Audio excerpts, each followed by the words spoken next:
Welcome back, friends, for more Santa Lucia. Last episode, we had a couple of feuds. One that was already established, Brian and Carlos, and we established a new feud between Chris and Russell, apparently. And now Russell is our mentor. This will be interesting. So let's continue and finish up the first day, shall we? Well, first day of classes, I should say. I don't really have anywhere else to be today, so I think I'm going to head back to the dorm.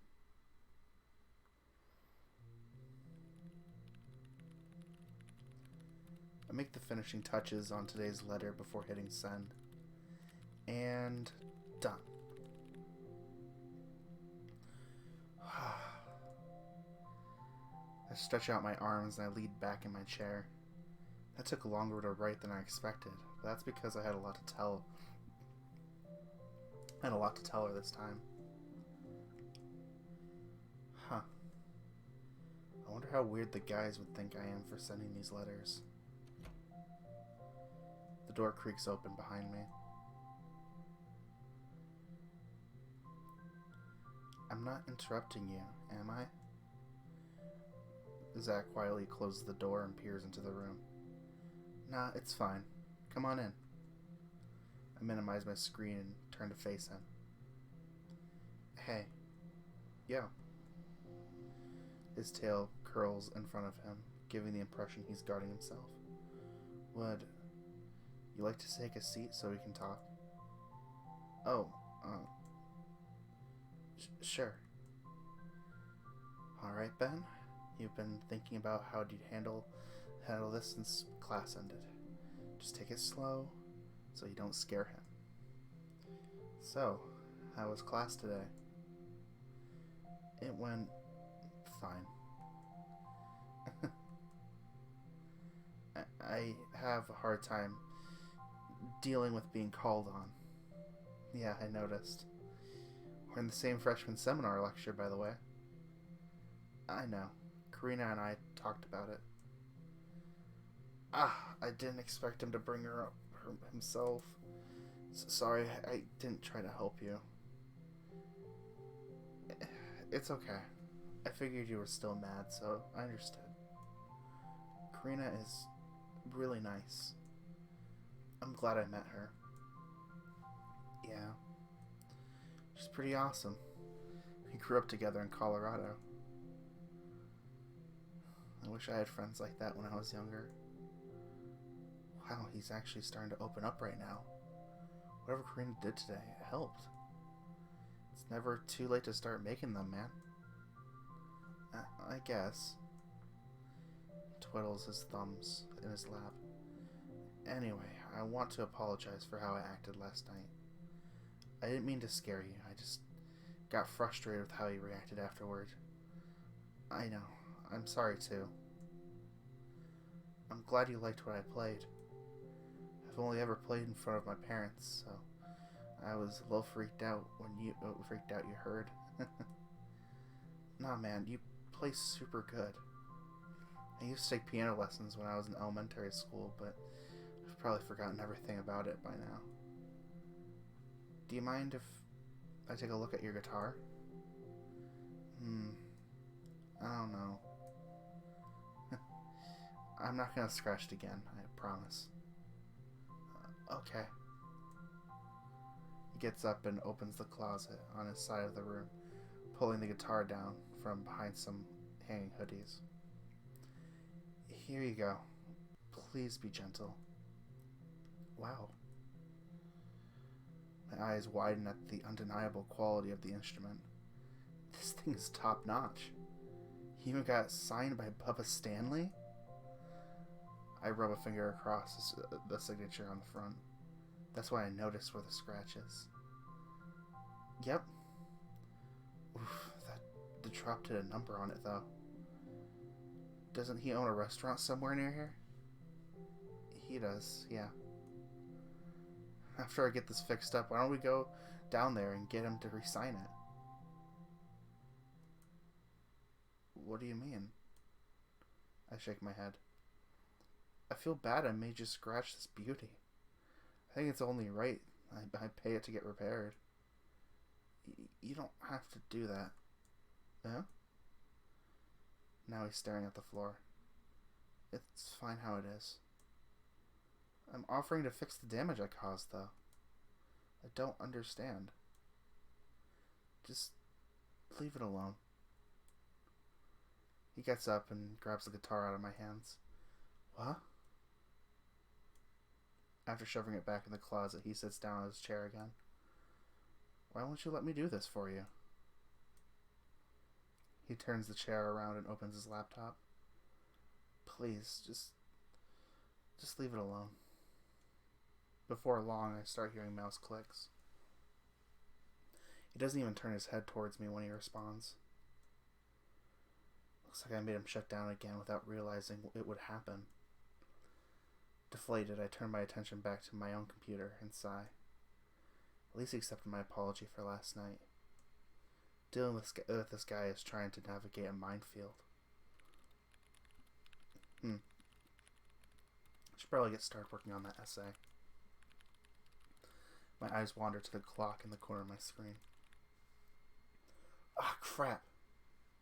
It's a little after 6. I told Nate I'd study literature with him. I pack a few books from the class, along with my notes, and head out the door. Zach stares absent-mindedly at the screen while a video plays. Hey, Zach, I'm going to be downstairs with a friend if you need me.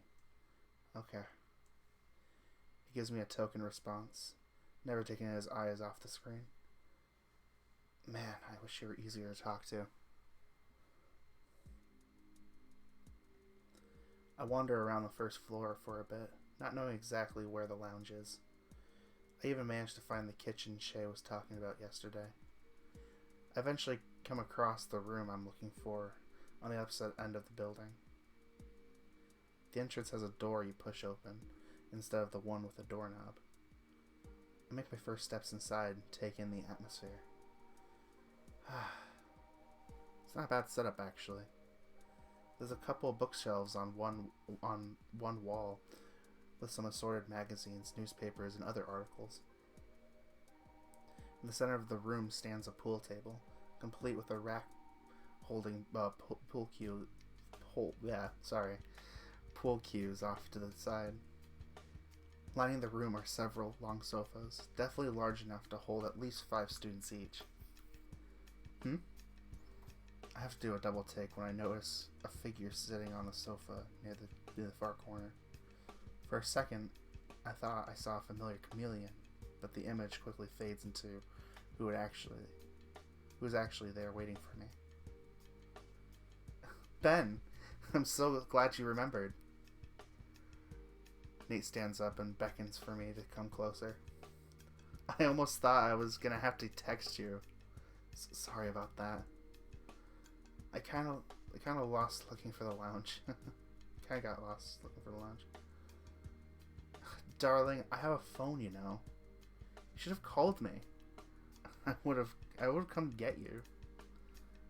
It's fine. I made it. I roll my eyes and smile at him. And now I know where it is, so I won't get lost again. You're such a silly cat. Come on. Let's get started on the reading for Wednesday. You bet it.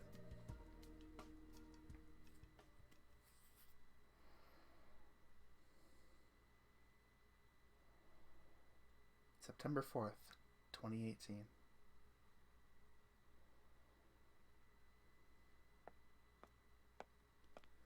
My steps echo in the endless void. I wander aimlessly, hoping to find a quick end to this. It's not the first time I've been to this place. Over the years, I learned how to navigate and maintain my balance here. Fortunately, there's no monsters chasing me this time. Not like when I was a kid. My ears perk up. It's very faint, but I can hear a voice in the distance, almost surrounding me. I stop in place and focus on the sound. Hello? I try calling out to it, but it continues its incoherent babbling. I have to focus harder. I close my eyes to limit my senses in an attempt to pinpoint which direction the voice is coming from. As I approach, the voice gets louder, but no less jumbled. Soon it gets mixed with another voice competing to be heard. This one, though, seems more familiar to me than the other. Ben. I hear the new voice call my name. It almost sounds like, Ben! My eyes open.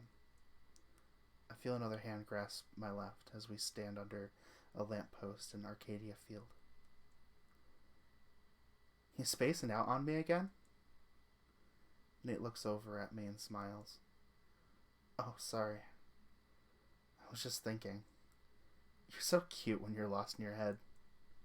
My heart beats with excitement. I can't believe what we're sneaking out at night to do. Come on, it's down this way, behind the theater. I tug at Nate's hand and pull him with me toward the alley separating the biology department and the theater. This is so exhilarating. I've never felt so alive. Wait. What's happening? I slowly become aware that I'm no longer in control of my actions. I want to ask Nate what we're doing, but my brain tells me I already know. It's a strange feeling, like being an outside observer even though I'm still in my own body. Almost like being possessed. Is that it? Nate points at a low fire escape that's almost close enough to grab. Yep, I just need to move this dumpster and... There! Easy roof access. So observant. I would have never found this on my own. I'm always on the lookout for new and exciting places, hun. Hun? I've never called Nate that, have I? Give me a boost. Nate struggles to get onto the dumpster, so I step forward and push him up by grabbing his ass. Ben, not so soon. Sorry, I couldn't help it. I lift myself onto the dumpster alongside him, then reach up to pull down the ladder on the fire escape. I'll go first. I'm sure you'll enjoy the view. You know me well. I'm struck by how much more confident and assertive I'm acting. It feels so alien to me. As we're climbing up, Nate's tail swings as he makes sure each step accentuates his curves. Jeez, I didn't realize he had such a nice butt. Ben, this is amazing. When we reach the roof, he immediately runs towards the edge overlooking Arcadia Field below. I approach behind him and stick a hand on his shoulder. Pretty romantic, don't you think? Darling, I love it. He sits down on the edge, allowing his legs to hang over. I do the same next to him, careful not to accidentally fall. He's such a thrill seeker. You know you love me. My heart flutters when I feel Nate rest his head against mine. Are we dating? My mind starts to go 1,000 miles per hour. Though the Ben I'm inhabiting seems to know exactly what he's doing. I turn to face the fox, put a hand under his cheek to raise it up, and give him a gentle kiss. Nate's eyes close as he gets lost in the moment.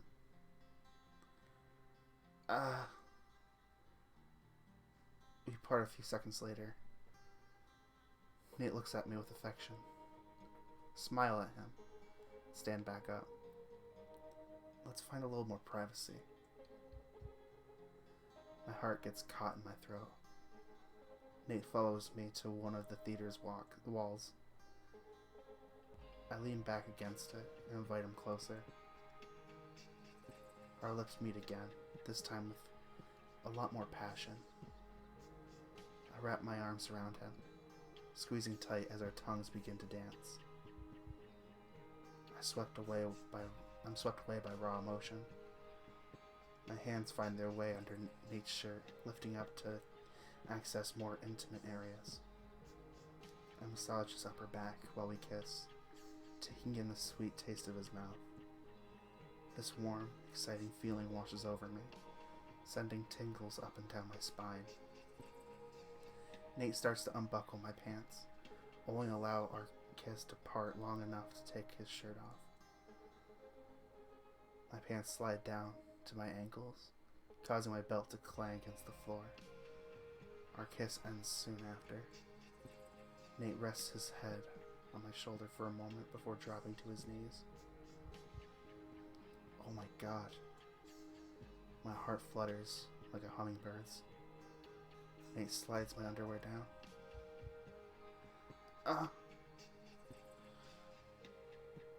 And gently licks my shaft. My eyes close so I can focus on the pleasure. The tickling sensation is overwhelming at first, but my body quickly gets used to it.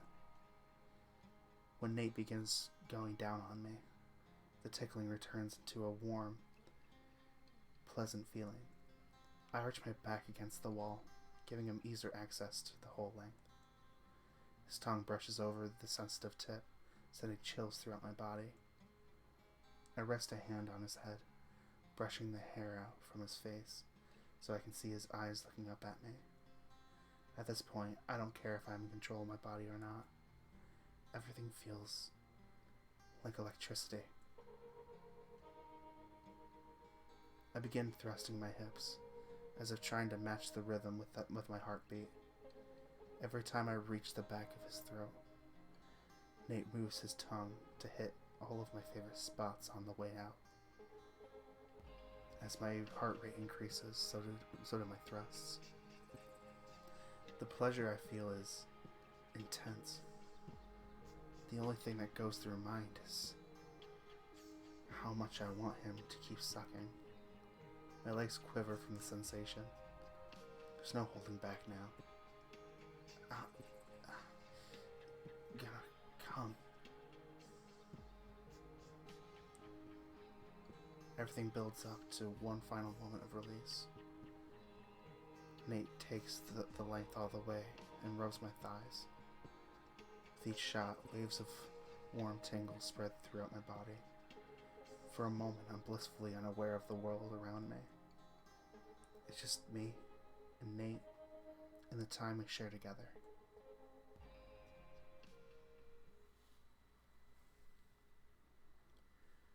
When the waves die down, I slump against the wall a bit.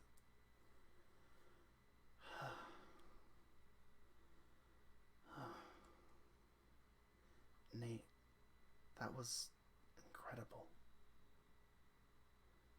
I consciously raise my hand to wipe the sweat off my brow. Pretty sure I myself made that decision. Who's Nate? Huh? I look down at the fox below.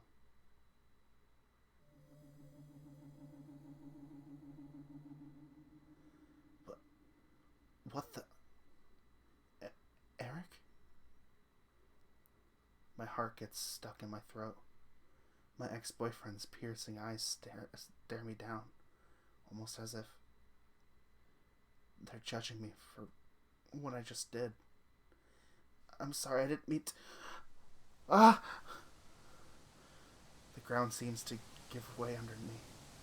I fall down to the endless abyss. His eyes just keep getting bigger the farther I go.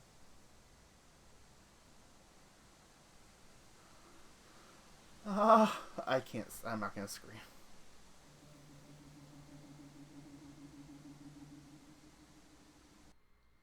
I jolt awake, patting the bed around me to make sure I'm not falling anymore.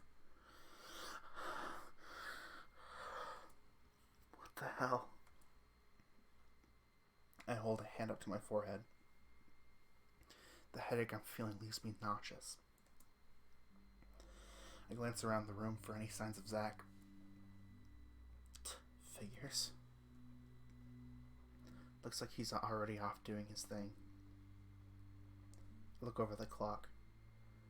5:30? Throw my head back on the pillow. But in doing so, notice a strange feeling between my legs. Huh?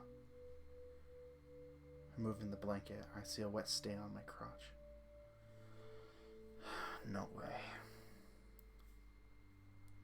I lift the waistband of my pajamas up to check. Fuck me. I let it go, causing the waistband to slap against my stomach. Seriously, I had a wet dream? I roll out of the bed and take off the soaked clothing, throwing them under my bed until I feel like taking care of it. How embarrassing. I dig into my drawer for a replacement pair of undies and pajamas. At least Zach isn't in the room. Shit.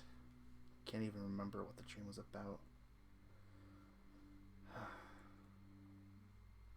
This feels like a bad omen or something. I wish I understood what was going on in my head. Probably doesn't help that I haven't jacked off since I left Chicago. I quickly slip on a fresh pair of clothes. My eyes shift over to Zach's side of the room. I unconsciously scan the floor for any laundry like last time. Huh. Guess it was a one-time thing. His eye is basically immaculate. I sit down on my bed and rest my arms on my knees. It was hard finding the right opportunity to get myself off at Bernard Academy. I was kind of hoping it wouldn't have been the same here. It's too weird doing it in the same room as somebody I barely know. But I guess my brain has other intentions, doesn't it? I slip on a shirt from the top of my dresser and grab my backpack. I think I'm going to head downstairs to the lounge and relax a little. I highly doubt I'm going to get any more sleep after this mess.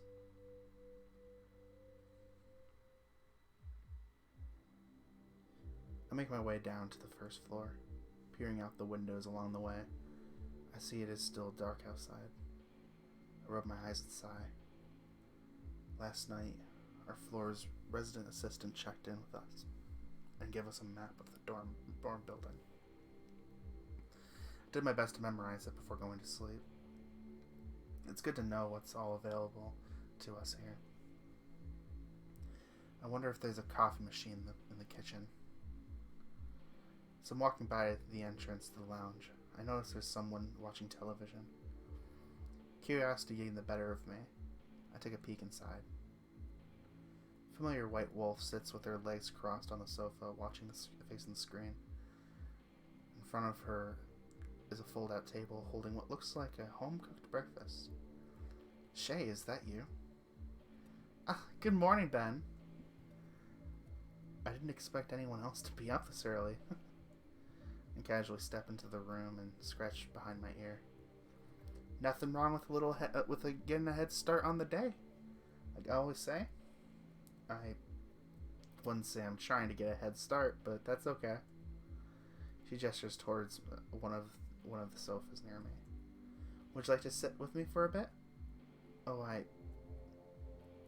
no need to be shy. She smiles at me with an unexpected coyness that leaves me disarmed. Sure. I give in and sit in the seat she pointed out, placing my backpack between my legs in front of me. How are you this fine morning? Honestly, not super good. I had a pretty bad nightmare. Oh, I'm sorry to hear that. Not adjusting well to college? No, it's not that.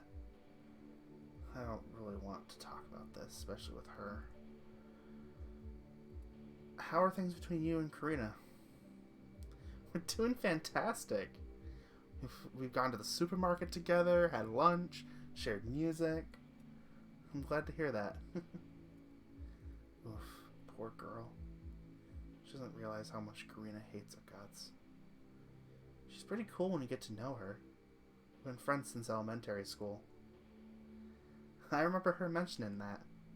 What a weird coincidence you both managed to get into the same university. I know.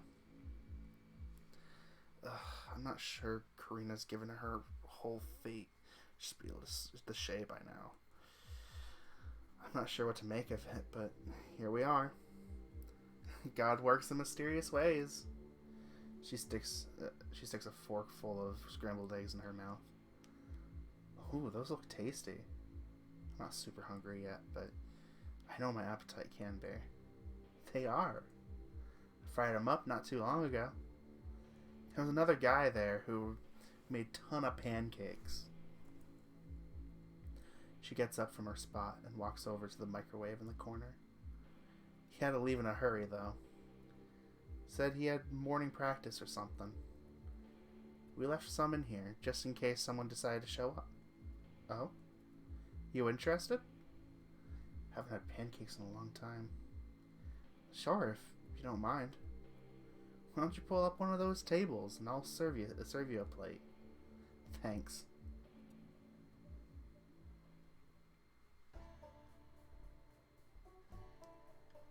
The screen shows a little fox growing pigtails and her sisters running down a hill.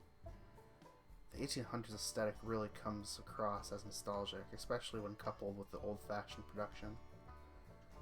A stagecoach goes by the girls' parents watching them play. I love this show. My mom used to put it on all the time when I was a kid. Yeah. Stuff another slice of pancake in my mouth. If it's too boring, let me know. I'll change the channel. Not gonna lie, I think I'd rather watch something else. How about the morning news? That works for me. As she's changing the channels, another figure walks through the lounge door. Early birds, I see. Chris is dressed proudly into the room. Chris? Ben, good morning. What are you doing here? I'm an RA for the first floor. I thought I heard some voices in here, so I'm checking in. Shay waves to Chris. Good morning. Good morning to you, too. Ben, who's your friend? This is Karina's roommate, Shay. Pleasure to meet you, Chris. I've heard a lot about you. You have? He blushes and airs out his shirt. It's nice to meet you, Shay. I notice he's holding a box in his hands. What's that? What's what? Oh, you mean this. It's my breakfast. I'm gonna microwave it. Hold on. There's some pancakes in there if you'd rather have that. We made too many this morning, so help yourself. That sounds delicious. Don't mind if I do. He puts the box down next to the microwave and instead pulls out the rest of the pancakes. After grabbing the table, he sits in the chair next to me. Have any extra syrup? Right over there. She passes him the bottle. Thank you very much. Shay continues flipping the channels, trying to find the right station. Shoot, dang. I wish the channel numbers were the same as the ones back at home. I don't know which one the new channel is out here. He swallows a mouthful of pancake quickly. Try channel 19. Shay fumbles with the remote for a moment, trying to get the television to register her number input. Eventually she gets it right, and the screen changes to display a WNC news anchor facing the camera. He seems to be finishing off a segment, laughing jovially with the guests before sending them off. As he moves into the next segment, the demeanor changes drastically, almost as if a shadow fell over his face. In other news, police report yet another mysterious murder in Monterey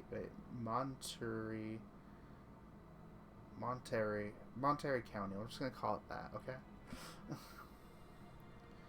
The city of Salinas is in shock this morning after a suspected serial killer takes another victim. Oh Lord! Shay covers her mouth with a hand. There's been another 23-year-old Monica de la Cruz was found dead in her backyard from throat lacerations after witnesses reported hearing cries for help late last night. Police say the methods used in the killing match the previous 4 victims found in the last 30 days. Photos of the murder victim appears on the screen. 5 otherwise young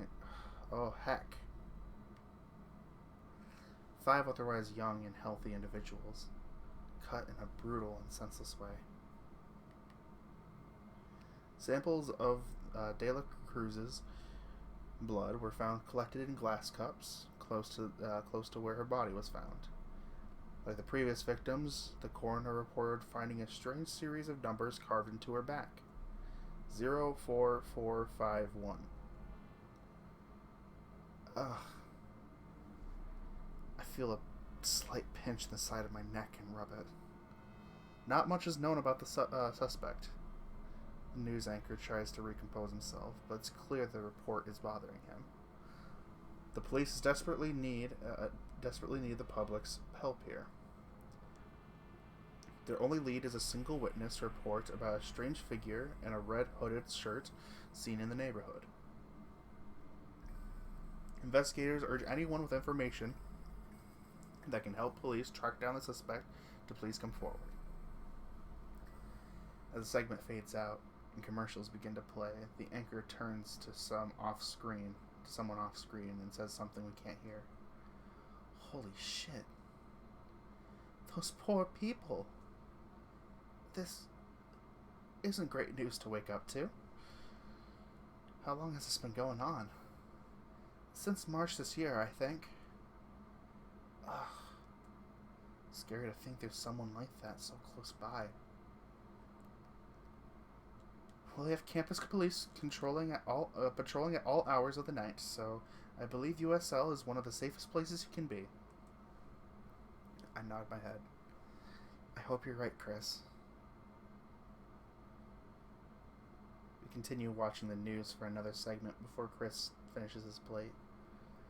He makes small talk with Shay, which doesn't surprise me since they seem to be on similar wavelengths.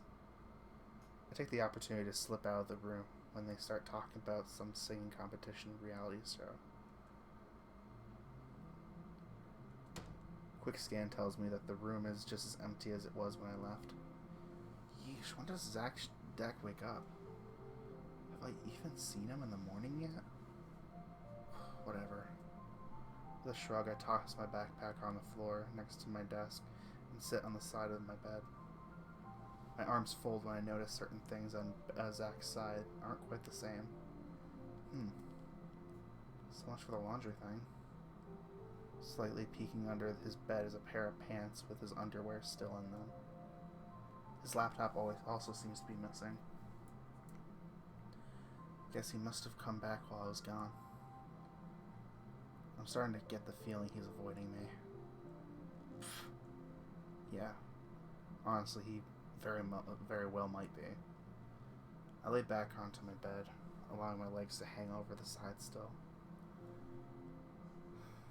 Just give him some space. I'm sure he'll come around eventually. I reach over to my desk and grab my phone. Well, after 7, it looks like. I've got some time to kill before class. And some decent privacy. I think back to the rude awakening this morning. I could really use some relief.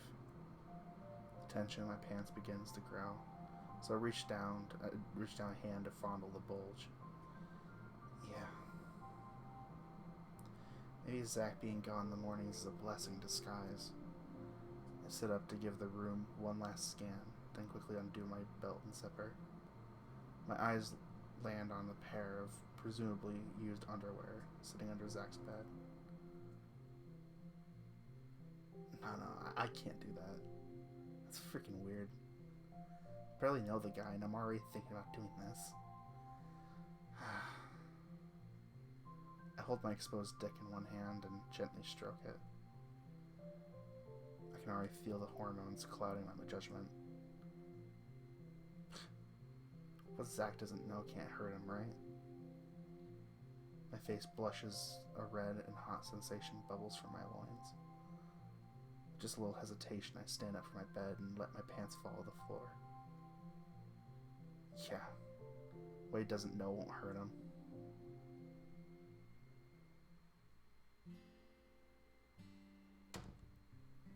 I close the door behind me and make sure it's locked.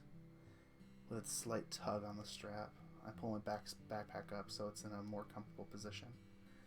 I'm feeling refreshed after a nice warm shower and that other thing. I don't feel like being late for my first class of the day, so I made sure I got everything ready. After looking at my class schedule again, it looks like I'm heading to the psychology department for journalism. Shouldn't be too bad. I think I have an idea where the classroom is. I quickly descend the stairwell and exit out into the field neighboring our dorm building. As expected, the place is saturated with students walking in all directions. I join the crowd and making my way towards the main path. You start working on your playlist yet? No, man. I'll just have a bunch of songs together when I get back. Right on. What about calculus? Don't remind me. Speed past a couple of guys talking about homework. Guess every seminar group got the playlist assignment, huh? Before long, I'm in front of the art department. The statue of St. Lucia stands proudly over a small garden that surrounds it. Numerous students walk through the building's double doors, most likely to catch their first classes of the day. Before I round the corner, though, I hear a voice I recognize address someone else. Thank you for the invitation, Nicole. Don't mention it. Hope to see you there. Karina waves as the girl heads for the entry. Who was that? Ben, good morning. She walks up to me and smiles. I notice her backpack is particularly stuffed today. That's one of my classmates in intermediate painting. Oh, what's up? Heading to journalism. I know you're going to enjoy it. Can't wait to see your writing. Shrug my shoulders. Chances are it won't be long. I'm expected to write articles for the school paper every month. Oops. That's so cool. Thanks. I take out my phone to check the time. I think I need to get going. Don't want to be late, you know? Of course. Would you like to hang out sometime tonight to work on the stuff for freshman seminar?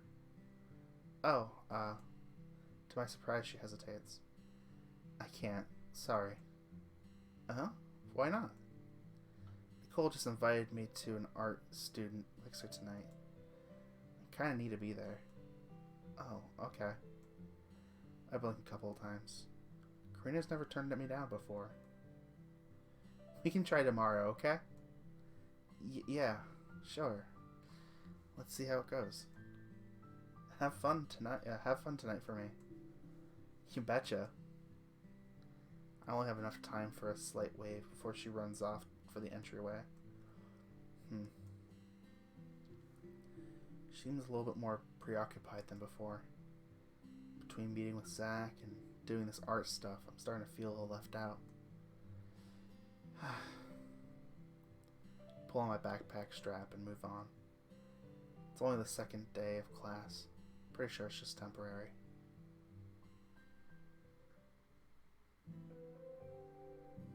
I step inside the psychology building and wait to hear the click so I know the door is closed.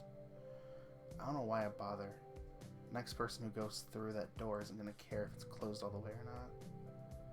Chris must be rubbing off on me or something. Navigating around loitering students, I make my way down the main hall. Most of the classrooms I pass have a bunch of students in them. The degrees offered in this department must be really popular. Trust me, kid. You don't know what you're getting into.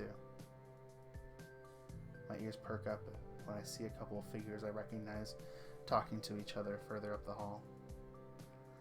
Aw, come on. I'm just asking you because you seem like you would know about it. You'd be correct, but I've moved past that part of my life. And with good reason. tell me one good reason why I shouldn't rush for cheap, shouldn't rush for cheap, cheap high beta. Oh my gosh, I'm dumb. Cheap high beta, yeah. Because that fraternity is filled with the scum of USL. I know members of cheap high beta. I wouldn't want to share a greeting with, let alone a room. Russell shakes his head and stuffs his hands deeper into his pockets. You're already on the football team, right? This should be enough of a brotherhood to get you through college. You're such a killjoy. It can't be that bad, can it? Sounds like they're talking about fraternities. Hey guys. Yo, Ben. Sup, man? Brian steps forward and lightly slaps me on the shoulder. Dude, why didn't you introduce me to Russell earlier? He's super chill. You just called me a killjoy. You're chill when you're not talking about frats, at least. It's my duty to steer naive freshmen away from danger. What's going on? Rush Week is next week. It's when the Greek life chodes start recruiting for their Illuminati cults. Oh, that thing. Didn't Chris talk about it during orientation? Yeah, I'm thinking about joining Cheap High Data. Really? That's interesting. Admittedly, I didn't pay attention to what Chris was saying at the time. He seemed pretty hyped about it. Think it's worth doing? Totally, dude. I've heard they're really good for networking, if you know what that means. Yeah, I do. Russell leans against the wall while listening to us talk. Doesn't hurt to have some extra connections, you know? Besides, I also heard they party hard too. Ah, yeah, the stereotypical college experience. I roll my eyes at that. Figures he'd be into that scene. You should think about joining Cheap By Data with me, Ben. Eh? Russell's eyes narrow as he stares at Brian. Why them in specific? You're studying journalism, right? There's a lot of news people who are members, if I remember correctly. Could be a way to jumpstart your career after you graduate. Really? Huh. That's enough. You're overstating how useful these things are, kid. Well, it seems like the panda's a lost cause, but I can still get through to you, right, Ben? You don't really want to be a part of this creepy cult shit, do you? Kind of putting me on the spot here. Got a class to get to, though. So maybe I should just spout out an answer and be done with it. Come on, it'll be fun. And you get to spend some more time with me. Take a deep breath. Then quickly make my decision. Alright, I don't fucking know, dude.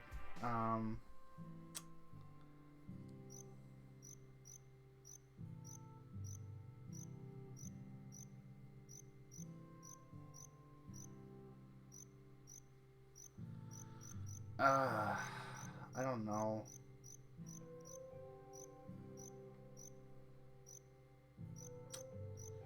I'll take Russell's advice on this. Sorry, Brian. I think I'm gonna sit this one out.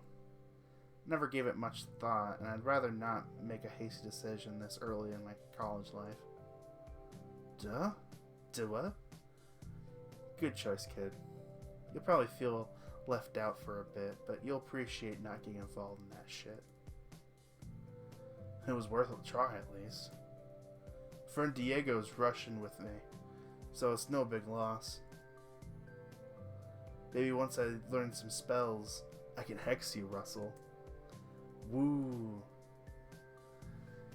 He holds both his hands in the air and wiggles his fingers towards the lion. Russell holds up a hand and starts heading for the staircase. I'm heading out. Got a class upstairs I don't give a shit about, but would rather not miss. See you later, Russell. Take care, dude.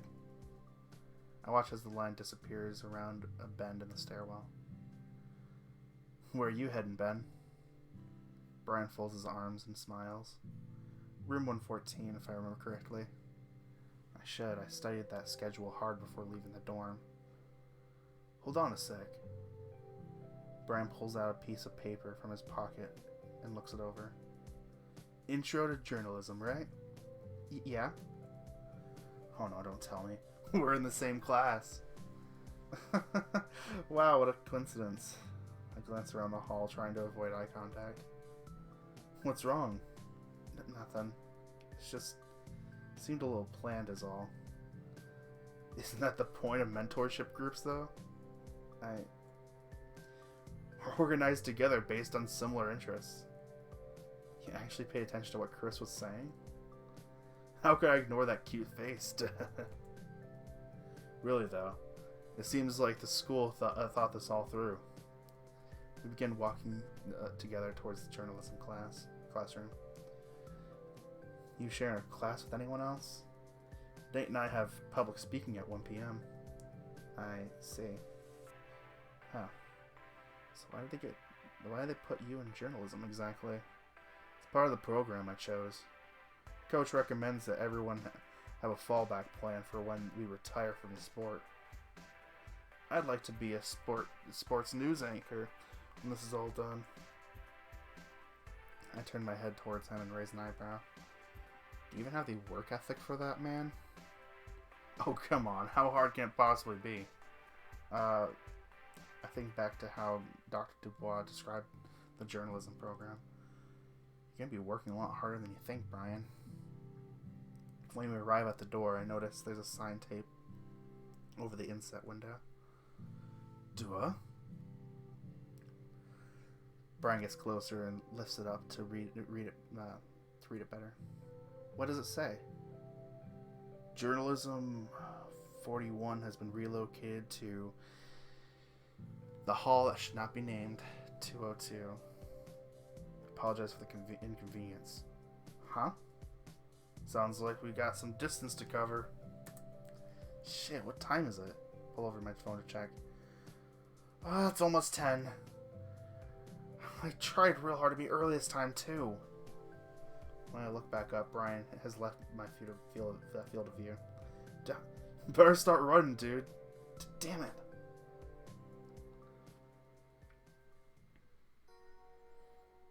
I follow closely behind him as he weaves his way between the other rushing students.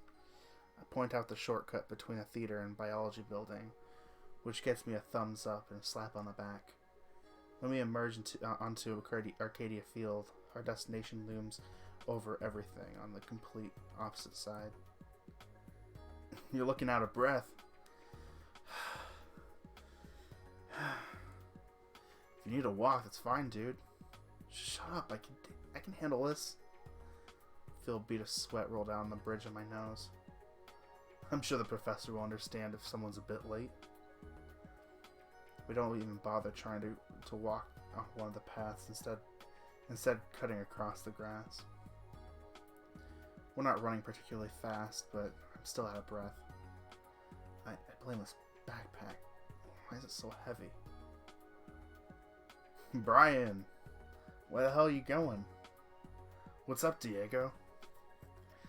Someone recognizes Brian from the path we're about to cross over. Thought you said you were heading for the psychology building, you douchebag. Brian catches up to him and stops to talk. Wait, weren't we in a hurry? My class got relocated to... piss breath.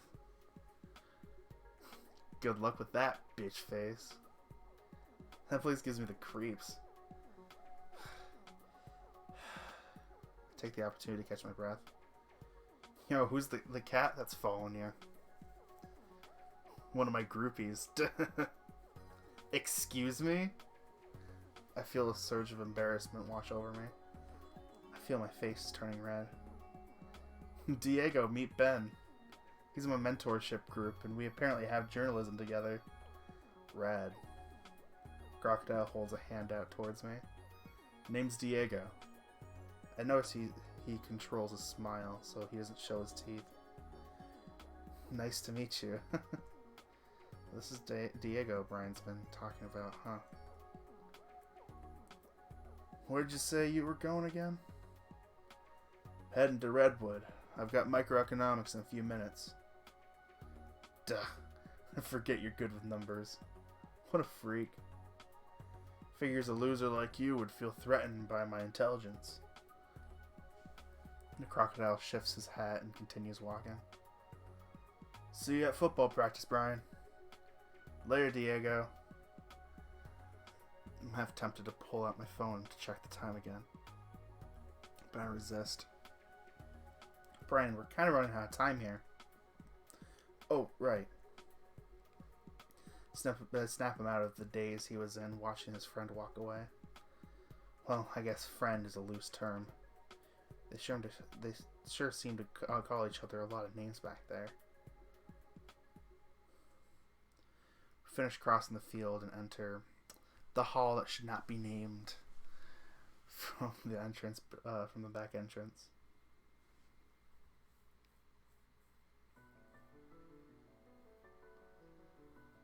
Holy shit! Climbing up a small stairway, we're met by a shockingly opulent hallway lined with bookshelves. Everything is such a stark contrast from the rest of campus, it takes my breath away. Yeah, no kidding. I take a moment to gather my bearings. The hallway seems to stretch from one end of the building to the other, with the occasional doorway leading to a classroom. There's also a second floor above with even more books and classrooms. I get closer to one of the bookshelves and notice that the books don't have any words on the spines. Huh. Seems like they're mostly for show. I didn't expect it to look like this. Yeah, me neither. The two of us walk along the hall, dumbstruck at the scene before us. Do you remember what room we're looking for? It was 202, wasn't it? Yeah, I should have taken a picture of the sign. Find a spiral staircase about halfway down the hall. If the number 202, if the room number is 202, then our classroom is most likely on the second floor. This should be it. Points a finger a ways further down. A small group of 3 students walks into a classroom. Let's hurry. Make our way inside. I notice immediately a lot of disoriented faces and confused conversations. Brian and I find a nice spot near the middle to sit. Yes, right this way. You found the place. I hear a distinct voice coming from the hallway. A meek mouse girl. Oh, it's a girl. A meek mouse girl scurries inside and sits somewhere in the back row behind us. Oh no, it actually is a. Oh yeah, it's a dude. It's Dr. Dubois. Ahem. My eyes widened when I recognized the professor closing the door. Dr. Dubois? I don't think that was the name on the schedule. Good morning, everyone. He walks into the center of the room and claps his hands together above his waist. I am Dr. Dubois, Dean of the Psychology and Communications Department. There's a momentary bit of chatter before it dies down again. Now that all the stragglers have made it, we can begin this little debriefing. I apologize for the sudden change of room on short notice. Normally this doesn't happen, but an exception had to be made this time. As you'll likely have noticed, I'm not Dr. De La Cruz, the professor who was originally set to teach this class. A very important matter has come up in his life, and he will be taking time off from the university to deal with it. For the foreseeable future, I will be your professor for Journalism 41. Are there any questions before we begin? Ooh. Several students start speaking up. I feel a strange feeling in my stomach. It's almost as if I need to throw up all of a sudden.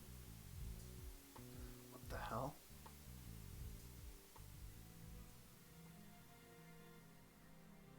My vision starts to sway. I have this intense feeling of being watched. The hairs in the back of my neck stand on end.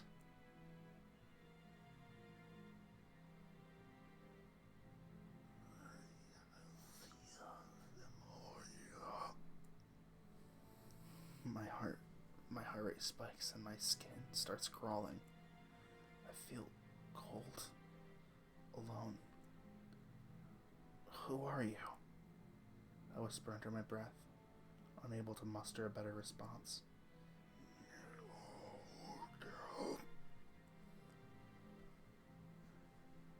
The red eyes piercing my soul. The voice calls to me, beckoning me forward.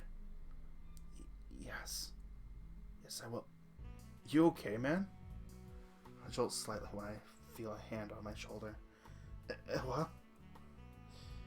I see the panda leaning forward in his seat to get a better look at me. You look a little green. I'm fine.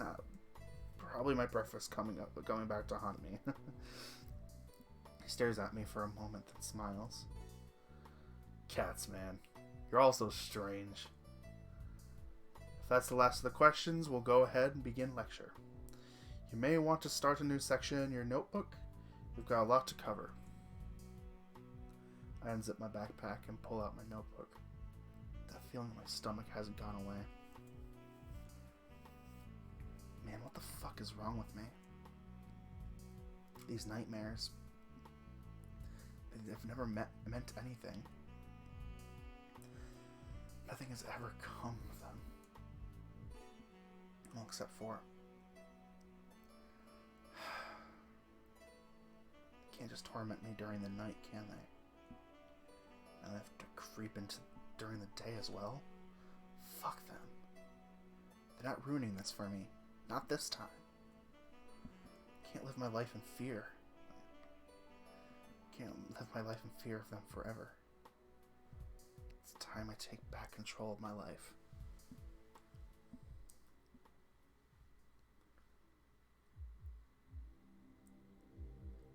Class wraps up about 2 hours later. I still feel a bit woozy, but I think I've got it under control now. What's making me sick, though, is this research project on the history of journalism due next week. I thought we were going to be friends, Dr. Dubois. See you outside, dude. Oh, okay. Looks like Brian's already packed and ready to go. Slowly finish gathering my materials and sling the backpack over my shoulder. So I'm approaching the exit, a voice calls out behind me. Mr. Rivers, may I have a moment? Dr. Dubois stands near the table in the center, straightening out the paperwork on top. Yes, sir. This certainly was a change of pace, wouldn't you say? What do you mean? He smiles at me and twiddles his thumbs. It's been a while since I've taught intro journalism. I might be a little out of my depth. For now, I'm following the syllabus Dr. De La Cruz left me, but I might adjust it if necessary. De La Cruz is notoriously strict. Or so I've heard. If you say so. Since I'm your academic advisor, we can probably help each other out a bit. Can you talk to your classmates and see what they think about the course schedule? I'm willing to make changes, but I know students are often too afraid to voice their displeasure to their professors. I think back to my frustration with the research project assigned. Speaking of, He finishes packing his suitcase and turns to face me. Never mind. I'll see what the others think. Thank you, Mr. Rivers. He gives me a slight bow before heading for the exit. With that, I bid you adieu. See you on Thursday, Dr. Dubois. We leave at the same time. I hear the jangling of keys as he locks the door behind him, then walks off. I keep on doing that today. And walks off down the hall. There you are. What's up, Ben? You waited around for me? Of course. What kind of friend leaves their buddy alone after class without a goodbye? Not gonna lie, I probably would have just left. I wonder what that says about me. You okay? You still look a little out of it. Yeah, I'm fine. That's nothing. Try to wave it off while turning to head for the staircase. Hand falls on my shoulder before I get too far through. Too far though. Seriously, Ben. If you're feeling sick, I can walk you. I'm fine, okay? Just give me some space, please. Snap back more aggressively than I intended. Whoa, alright. He steps back with both of his hands in the air. I'm sorry, I didn't mean to... Nah, I get it. You want to be left alone? That's cool. Not everyone can handle Brian Liu 100% of the time. No, that's not it. Relax, it's okay, dude. I think I'll try to find Diego and hang out. Got some time to kill before next class, you know? See you later, Ben. Takes off with a smile. Bye, Brian. I feel guilty having to respond to him like that. He seemed to genuinely care if I was doing okay or not. It's weird. I know we've only seen each other for a few days, but somehow it feels like a lot more than that.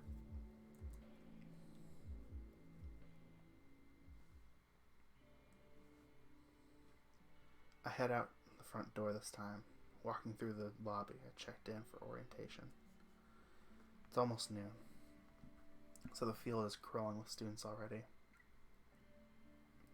Looking in the direction of the UC, I see there's a huge crowd of people walking inside all at once. Ugh. The crowd grows bigger by the minute as more students join in. Seems there's going to be a big rush at the cafeteria. I change course and head down the path towards the marketplace.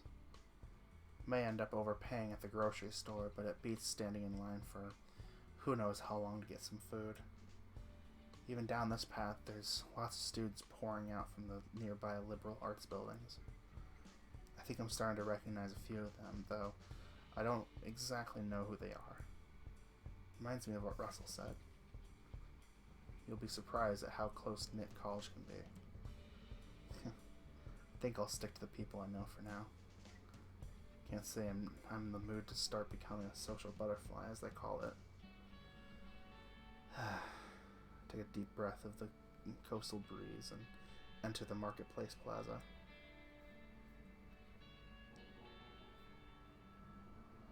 The sun shines down overhead, making the tables under the umbrellas look extremely appealing right now. Tug at my collar to let out some heat. Ew. I notice a wet spot forming underneath where my backpack straps that sits on my shoulders. That didn't take long. Woo. I'm not even gonna try that. As I'm walking past the staircase down to the beach, I hear someone cheer out loudly. With a brief glance, I see they're playing a game of volleyball. Must have scored or something. Near the edge of the overlook, a couple of girls sit on the barrier and watch the game below. That can't be safe, can it? Well, not my problem. Focus my attention on reaching the grocery store, which has the occasional student walking in and exiting. Might grab... excuse me. A tall, beefy bull terrier steps out of the building right as I'm about to put my hand on the door handle, followed closely by a dragon girl I recognize from orientation.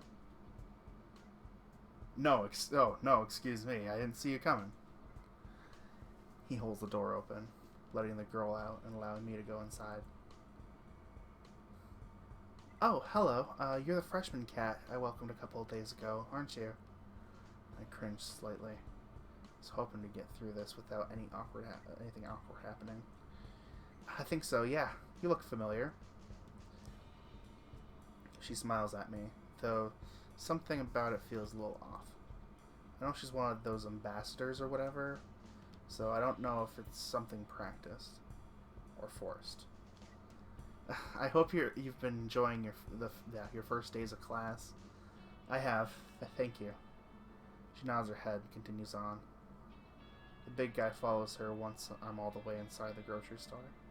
I watch them walk away as the door closes, and sees he's hunching in close to her as they walk. She seems to be telling him something in a low voice, which makes him look over his shoulder at me. I definitely managed to avoid eye contact and grab a handbasket from the stack. I bet she told him about me and Russell. Great. Just what I needed. Rumors starting about me in this school now.